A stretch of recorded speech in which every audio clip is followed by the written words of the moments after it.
തിരുനാവായ തവനൂർ മേഖലകളെ ബന്ധിപ്പിക്കുന്നതിന്റെ പേരിൽ പൈതൃക സ്മാരകങ്ങളെ നശിപ്പിക്കാനുള്ള നീക്കത്തിന് തിരിച്ചടി. നിലവിലുള്ള അലൈൻമെന്റിന് പകരം മെട്രോമാൻ ഇ ശ്രീധരൻ സമർപ്പിച്ച അലൈൻമെന്റ് പരിഗണിക്കാൻ ധാരണ. കഴിഞ്ഞ ദിവസം സ്ഥലം സന്ദർശിച്ച പൊതുമരാമത്ത് ഉദ്യോഗസ്ഥർ മെട്രോമാൻ ഇ ശ്രീധരനുമായി കൂടിക്കാഴ്ച നടത്തിയ ശേഷമായിരുന്നു ധാരണയിലെത്തിയത്. ഉദ്യോഗസ്ഥർ റിപ്പോർട്ട് സർക്കാരിന് സമർപ്പിച്ച ശേഷമേ അന്തിമ തീരുമാനം എടുക്കുകയുള്ളൂ. ശിവദാസ് കണ്ണൻ ചേർന്നത്. ശിവദാസ്, ഒടുവിൽ മെട്രോമാൻ ഇ ശ്രീധരന്റെ ഉപദേശം ഈ ഒരു വിഷയത്തിൽ സ്വീകരിച്ചു എന്നാണ് മനസ്സിലാക്കാൻ സാധിക്കുന്നത്. മറ്റു വിവരങ്ങൾ എന്തൊക്കെയാണ്? തിരുനാവായ തവനൂർ രണ്ട് മേഖലകളെയും ബന്ധിപ്പിച്ചുകൊണ്ടൊരു പാലം നിർമ്മിക്കാനായിരുന്നു നേരത്തെ ഒരു തീരുമാനം ഉണ്ടായത്. അതായത് ഈ രണ്ട് ഭാഗങ്ങളിലേക്കും ഉള്ള യാത്ര ഏകദേശം കിലോമീറ്ററുകൾ കുറയ്ക്കാൻ ഈ പാലം വന്നാൽ കഴിയും. അത്തരത്തിലുള്ള ഒരു നീക്കമാണ് സർക്കാരിന്റെ ഭാഗത്തു നിന്നും ഉണ്ടായിരുന്നത്.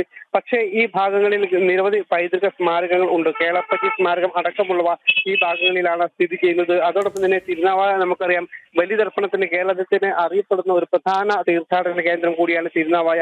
ഈ ത്രിമൂർത്തി സംഗമ സ്ഥാനം എന്നാണ് അറിയപ്പെടുന്നത്. അതുകൊണ്ട് തന്നെ തമിഴൂരിനെയും തിരുനാവായയും ബന്ധിപ്പിച്ചുകൊണ്ടുള്ള ഒരു തീർത്ഥാടന കേന്ദ്രം കൂടിയാണ് ഈ തിരുനാവായയിലെ ബലിതർപ്പണ കേന്ദ്രം. ഈ മൂന്ന് അപ്പുറത്തും ഇപ്പുറത്തുമുള്ള മൂന്ന് ക്ഷേത്രങ്ങളെ കൂടി ബന്ധിപ്പിച്ചുകൊണ്ടുള്ള ഒരു ബലിതർപ്പണമാണ് ഇവിടെ നടത്തിയിരിക്കുന്നത്.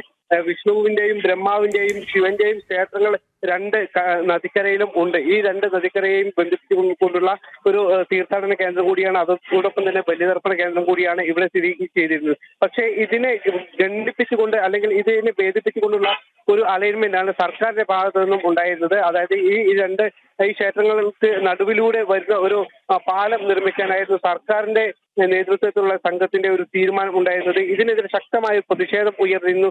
അതോടൊപ്പം തന്നെ കേളപ്പജി സ്മാരകം അടക്കം ഈ തവനൂരിൽ സ്ഥിതി ചെയ്യുന്നുണ്ട്. ഈ സ്മാരകം കൂടി ഇല്ലാതാക്കുന്ന തരത്തിലുള്ള ഒരു അലൈൻമെന്റ് ആണ് നേരത്തെ സർക്കാർ തീരുമാനിച്ച സംഘം കൈക്കൊണ്ട് അലൈൻമെന്റുമായാണ് മുന്നോട്ട് പോയിരുന്നത്. ഇതെല്ലാം തന്നെ ഈ തീർത്ഥാടന കേന്ദ്രത്തെയും പൈതൃക സ്മാരകങ്ങളെയും നശിപ്പിക്കുന്ന തരത്തിലുള്ള ഒരു നീക്കമാണ് ഇതിന് പിന്നിൽ ഉണ്ടായിരുന്നത്. KT ജലീൽ അടക്കമുള്ള സംഘം ഇതിന് പിന്നിൽ ഉണ്ടായിരുന്നു.